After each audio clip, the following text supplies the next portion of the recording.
Et avec l'avancée en âge, le fonctionnement de l'organisme, on le sait, se modifie. L'appétit, notamment, peut diminuer. Les habitudes alimentaires se modifier.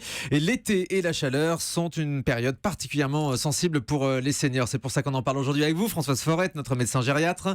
La perte d'appétit, on l'observe souvent quand même chez les personnes âgées. On l'observe, non, pas très souvent. On l'observe chez les personnes très âgées. Parce que quand on parle des seniors, quand on parle des seniors... Oui, c'est vrai qu'aujourd'hui, on est seniors très tôt. On est seniors très tôt et la majorité d'entre eux sont robustes et en bonne santé. Mais c'est vrai que chez les personnes âgées, ça peut poser problème.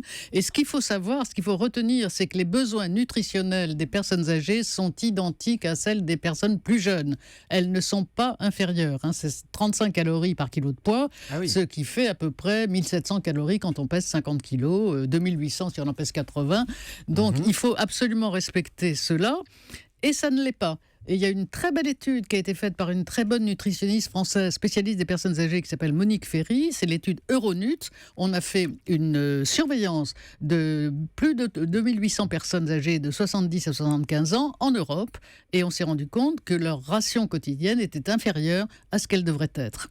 Alors, quelles sont les causes ? Et c'est embêtant parce que ça peut provoquer des carences et des carences qui peuvent être graves. Alors, quelles sont les causes en été ? Revenons à l'été. Mais d'abord, la solitude, l'été, ça croît. Et quand on est tout seul, on a moins envie de manger, de se faire la cuisine que quand on est avec d'autres personnes. Deuxièmement, quand il fait chaud, et je dis bien quand il fait chaud, c'est pas quand on a un beau petit été bien frais, etc. Quand il fait chaud, on est fatigué. Tout le monde est fatigué, les jeunes comme les vieux. Donc on n'a pas envie non plus de faire la cuisine, etc. Troisièmement, les commerçants sont fermés. Et les personnes âgées, particulièrement là au mois d'août. Voilà. Et les personnes âgées qui n'ont pas de voiture ont quelquefois des difficultés à s'approvisionner. Et enfin, cuisiner pour qui, c'est toujours difficile. Alors, quels sont les dangers ? Les dangers, c'est une spirale.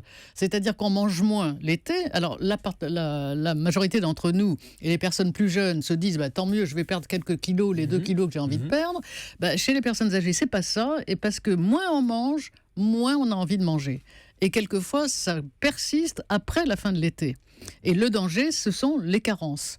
Les carences qui peuvent être importantes, carences en calcium. Mais c'est physiologique ça, moins on mange, moins on a envie de manger. C'est pas physiologique, ça se trouve comme ça, c'est même anti-physiologique. Mais c'est aussi l'estomac qui se rétrécit, non ? Oui, c'est ce que dit ma grand-mère, exactement, c'est ce que disait ma grand-mère. Mais c'est faux, c'est complètement bidon ce que je raconte, ça, Gérald ? Non, c'est pas bidon, mais c'est vrai qu'il y a une diminution des habitudes alimentaires qui font qu'on a de moins en moins envie de manger. C'est pas physiologique, c'est comme ça. Mais quand on mange moins, l'estomac se rétrécit ou de même que plus on mange, plus on va avoir envie de manger. Ça donne un gros ventre. Oui, et puis c'est la base d'une technique chirurgicale aussi. On sait que dans les techniques de chirurgie bariatrique, donc de chirurgie de l'obésité, un des objectifs, c'est diminuer la peau gastrique. Avec l'anneau gastrique. Absolument. Françoise. Mais là, c'est vraiment rétréci.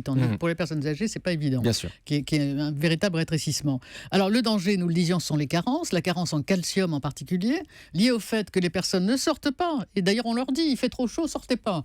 Donc, elles ont moins d'ensoleillement.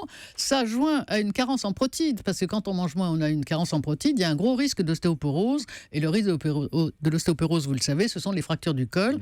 En dépit de la haute qualité de nos chirurgiens, qui opèrent magnifiquement, le pronostic n'est pas toujours bon d'une fracture du col. La carence en protides, elle est aussi très grave, car elle provoque une diminution de la masse musculaire et une diminution de la force musculaire. C'est ce que nous, on appelle pompeusement la sarcopénie. Et on sait que chez les jeunes, le muscle représente à peu près 45% du poids. Et je pense que chez Laurent Manodou, ça doit faire beaucoup plus. Ça doit faire beaucoup plus. Ah oui, très musclé, oui. Chez les personnes âgées, c'est 25% du poids. Donc, quand on commence à diminuer ça, on a un risque véritablement d'insuffisance musculaire. Donc, on ne peut plus marcher et c'est grave. Alors, que faire ? Parce que le problème, c'est que faire ? La première chose qu'il faut dire aux personnes âgées, qu'elles retrouvent le plaisir de manger. Et retrouver l'appétit. Le plaisir. Le plaisir. Et le plaisir engendre l'appétit. Ça, c'est bien connu de chacun d'entre nous. Quand on a des plats magnifiques devant soi, on a davantage faim que si on a des épinards, par exemple, qu'on n'aime pas. Donc, il faut retrouver le plaisir de manger. Ça veut dire que rien n'est interdit. Rien n'est interdit, il ne faut sûrement pas de régime. Et si par exemple les personnes aiment les œufs, autrefois on leur disait surtout mangez pas plus de 2 œufs par semaine. C'est pas vrai, qu'elles en mangent tous les jours. Et d'ailleurs notre ami Jean-Michel Cohen nous a bien dit que les œufs c'était très bon. Alors les œufs, la viande, les laitages, il faut essayer de varier quand même son alimentation. Et puis, quand on est vraiment tout seul, que c'est l'été, qu'il n'y a plus de voisins, ce qu'il faut prévoir avant, c'est de faire passer des repas à domicile. Vous savez que ça s'organise. Ah, ça existe, hein? Bien sûr, ça s'organise, ça se prescrit. Il faut voir ça dans son entourage. Pratiquement partout en France, on peut faire du portage de repas à domicile chez les personnes âgées. Alors, ça a 2 avantages. D'abord, c'est fait par des nutritionnistes, donc la qualité est en général très bonne. Et maintenant, le goût est de meilleur en meilleur. Ça dépend des endroits, bien sûr. Et puis surtout, vous avez une visite tous les jours de la personne qui vient vous apporter les repas. Ouais, c'est de la livraison à domicile. C'est la livraison à domicile. Et très souvent, comme ce sont des remplaçants, ce sont des jeunes étudiants magnifiques, etc., qui viennent apporter les repas, faire un brin de causette avec la très vieille dame. Parce que c'est souvent... Juste la causette, Françoise. Oui, juste la causette, absolument. Mais ça rompt un petit peu la solitude. Alors, ce qu'il faut aussi... C'est une bonne solution, c'est une bonne idée. Non, mais c'est important. C'est très important. Il faudrait faire livrer dans les hôpitaux publics aussi, parce que c'est déplorable en termes de qualité nutritionnelle. La nourriture, oui, ça c'est vrai. Épouvantable. Donc, ce qu'il faut, c'est essayer aussi de reprendre une solidarité de voisinage, parce que la solidarité familiale, elle existe, mais elle consiste à organiser avant, parce que c'est normal que les familles partent en vacances. Oui. Elles ont besoin de partir en vacances.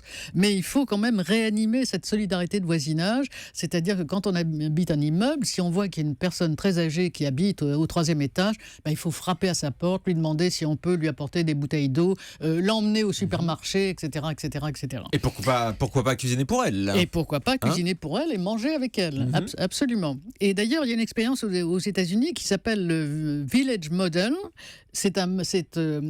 On vous dit que dans tous les endroits, les immeubles, les villes, on doit reconstituer un petit village. Et ce sont en général les seniors les plus jeunes qui forment une sorte de chaîne de solidarité auprès des personnes âgées qu'elles emmènent déjeuner ailleurs, pour lequel elles font les repas, etc., etc. Et cette solidarité de village qu'on peut mettre partout, je pense que c'est extrêmement intéressant.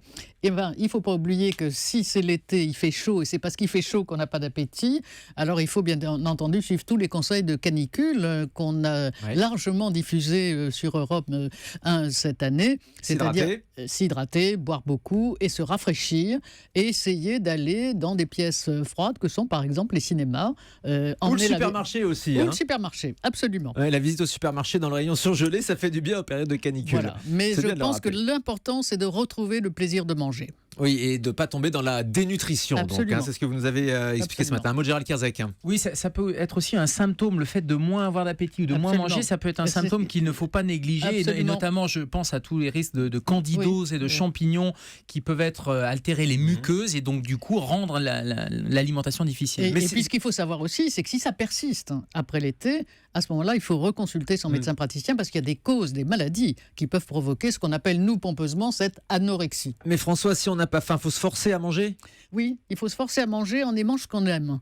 Parce qu'en général, il y a toujours des choses qu'on aime. Ça peut être des gâteaux, ça peut être, je vous dis, des œufs, ça peut être du chocolat. Il faut commencer par ce qu'on aime.